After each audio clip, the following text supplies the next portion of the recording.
एका जुन्या फॅनवरून आपल्या नात्यांमधला फरक आज लक्षात आला. घरातला एक जुना फॅन आवाज करायला लागला होता.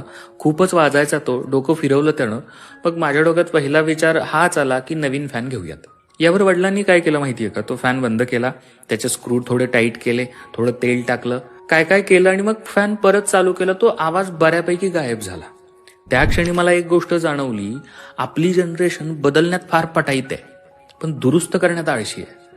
आवाज येतोय नवा फॅन, थोडं फ्रिक्शन आहे, नवं नातं, बोलणं अवघड झालंय, लेट इट बी. आपण लगेच कन्क्लूड करतो, हे चालणार नाही, हे माझ्यासाठी नाही, लोक बदलत नाहीत.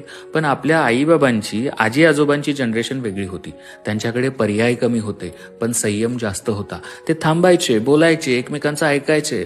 त्यांना हे माहिती होतं, सगळे आवाज म्हणजे खराबी नसते, कधी कधी तो अटेन्शन मागणारा सिग्नल असतो.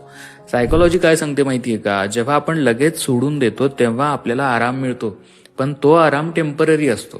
कारण आपण प्रॉब्लेम सॉल्व्ह करत नाही, आपण फक्त त्यापासून पळ काढतो. आणि जेव्हा पळणं सवयीचं बनतं तेव्हा प्रत्येक नातं, प्रत्येक बॉन्ड थोडा त्रास झाला की आपल्याला रिप्लेस करावंसं वाटतं. पण जे लोक दुरुस्त करायला शिकतात ते लोक फक्त नाती वाचवत नाहीत, ते स्वतःला मॅच्युअर करतात.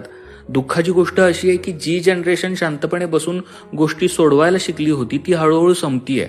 आणि आपली जनरेशन नाती तोडण्यात एक्सपर्ट आहे, जपण्यात नाही. आपण स्पीडमध्ये जगतोय, आपण डेप्थ हरवतोय.